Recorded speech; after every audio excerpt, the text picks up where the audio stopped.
Ciao, travelers, or today I should say Shalom, travelers. We're off to Israel. And just as usual, we are doing our trivia cards. It's really hot up in New Jersey. So if you're up here, I hope you're staying cool. Okay, let's get this show on the road. Okay, Kruger National Park can be found in which country? 5, 4, 3, 2, 1. And it is South Africa. I will definitely be having an episode coming up about South Africa eventually. Okay. I didn't like that question. Let's go on to another card. Okay. Oh, we did this country. What is the currency of Japan? 5, 4, 3, 2, 1. And it is the yen. This is a country I definitely want to go to one day. Okay. The Great Sphinx of Giza has the head of a human and the body of what animal? 5, 4, 3, 2, 1. And that is a lion. Okay. All right. We are going to Israel. I'm very excited about this country. This is where I really want to visit as well.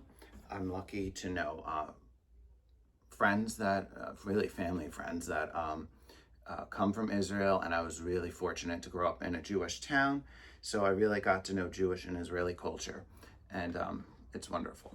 Okay, so we're starting in Tel Aviv, Yafo, Israel, which is the largest metro area, and this is called the Suspended Orange Tree, and I am getting this online from Atlas Obscura. Usually I use the book, but this time I did the online.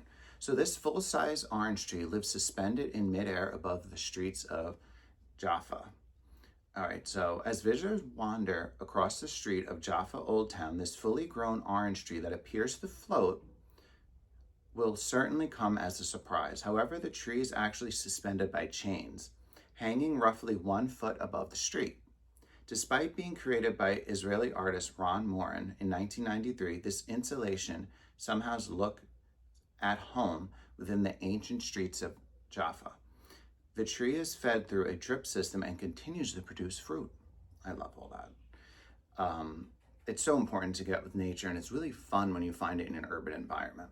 The roots are enclosed in a large earthenware container, and the trunk emanates from a large crack near the top. It's as if the tree is breaking free of its confines into the warm courtyard air outside. Morin intended for the tree to draw parallels with society's relationship with nature. So we're going to continue with the nature vibe, and we are going to, again, a tree area in Keturah, Israel, Judean date palm Methazulia. Hope I'm saying that right. This tree was extinct for 1,000 years before sprouting up again from a 2,000-year-old seed. Almost as old as I am. So a tree grown from 2,000-year-old seed may bring up its subspecies back to Israel, where it once flourished after a millennium-long absence. The seed was discovered, one of 6 discovered in 1963 in a jar in the Herod the Great's palace at the Masada fortress in Israel. Radiocarbon dating found that the seeds preserved by the arid climate, that means dry, were from some time before 155 BC and AD 64. In 2005, Elaine Soley from the Center of Sustainable Agriculture at the Arava Institute of Environmental Studies decided to plant 3 of them. She was skeptical and supposed the tree's endosperm, which fuels early growth, would no longer be viable. The seed was treated with a hormone-rich solution and fertilizer, and then planted on the grounds of the Institute in Keturah. One soon sprouted out a sapling. 12 years later, it's more than 10 feet tall. A male of its subspecies is nicknamed Methuselah. Oh my God. Methuselah. There we go. I probably butchered that. I apologize. After the longest living person in the Bible. It is the oldest known germination of a seed in the world. So the Judean date palm has deep cultural meaning in the religion. In the Bible, King David names the daughter Tamar. Oh my God, that's like Tomar, which is one of my best friends, which is Hebrew for the word plant. In the Quran, Maryam, the Arabic name for the Virgin Mary, was advised to eat what was probably a Judean palm date to ease her labor pains. Okay, so that would be really fun place to visit, and it really talks about, and we talked about this in previous episodes, how resilient and sustainable nature can be. So that's something I would really love to see. We're still sticking on the nature theme. I promise we're going to go to some city stuff next. So this is the Shalom Cave in Israel. This amazing ancient cave was kept secret for 7 years to protect it from the public. In May 1968, workers at the Hartuf quarry in the Judean hills were quarrying with explosives. Each blast was much like the one before until a strange gap opened up in the rock face. Peering inside, the men discovered a large cave, its roof dripping with stalactites, the oldest of which would be dated to around 300,000 years old. After its discovery, local authorities decided to keep the cave a secret, fearing the ancient formations would be damaged if it were open to the public. 7 years later, on March 16, 1975, the cave was declared a natural reserve and its secrets were revealed. Okay, the Shalom Cave, also known as the Sorek Cave, has since become one of Israel's most incredible natural wonders.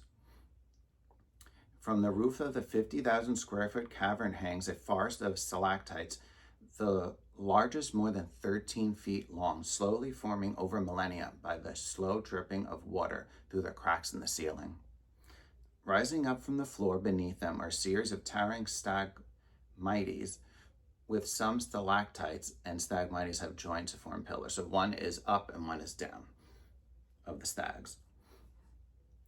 The result is a strange subterranean world of bizarre formations, which organic-looking shapes have resembled coral reefs and tentacles. Other formations have been compared to a whole range of objects: elephant ears, ice cream cones, which I need right now because it's like 90 degrees out at 11 o'clock at night, the Lion King, and the U.S. Capitol building. The whole effect has become even more trippy since the installation of a modern lighting system.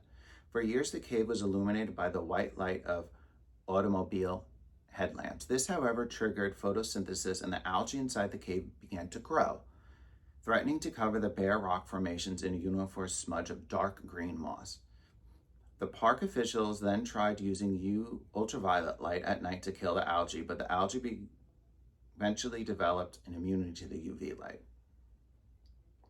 All right, so in 2012, a new anti-algae tactic was employed. A lighting system was installed that used only a limited part of the color spectrum, with shifting shades of orange, blue, and green. Not only did this help control the algae, it gave the cave an outwardly outworldly appearance that made the whole experience all the more memorable. All right, now we are moving into Jerusalem, such a historic city for many reasons. And I found this interesting because the Armenian quarter of Jerusalem is the only quarter of the old city not dedicated to a major world religion. Though Armenians do have their own church, it isn't a major world religion. So why do the Armenians have a quarter in the old city of Jerusalem along with Christians, Muslims, and Jews? Armenians have had a strong presence in the city since at least 4th century, when Armenia became Christian. Their quarter is said to be the oldest living Armenian diaspora community. So diaspora means when people leave their homeland. Thousands of displaced survivors of the Armenian genocide relocated to this part of Jerusalem in the 20th century. Armenians displaced from former Ottoman empires because of the genocide brought with them a special type of Turkish-style ceramic, which has since become synonymous with Jerusalem and Armenians. It's now used for all the street signs in the old city, and it's also sold in many stores. Explore the walled old city of Jerusalem, and you'll soon spot beautifully crafted ceramic street signs spread through the area. Okay, so it's really, shows how when people come from different places, they really leave their impact. And it's something really interesting to see in such a diverse country as Israel. You have a lot of different religions, different people, different ethnicities. So Israel is really dynamic in that sense. All right, so we are in Tiberius, Israel, the zodiac mosaic of Hamat Tiberius. The mosaic floor of a 4th century synagogue features a pagan zodiac wheel alongside traditional images of Torah, Ark, and menorahs. One of the most remarkable ancient synagogue mosaics sits in a little visited archaeological site on the Sea of Galilee near a stretch of modern ski resorts and water park, which I could go for right now. Hamat Tiberius, where a 4th century synagogue once stood, was a small settlement located just south of the larger metropolis Tiberius, named after the Second Roman Empire by the city's builder, Herod Antipas. Little remains of this synagogue except some foundational stones and its magnificent floor mosaic remains. Okay. What turns heads is part of the mosaic. In the center panel sits a magnificent zodiac wheel featuring, among other pagan images, depiction of humans, including someone who identifies as a Libra. The wheel encircles a haloed Helios, the Greek sun god, mounted atop its chariot.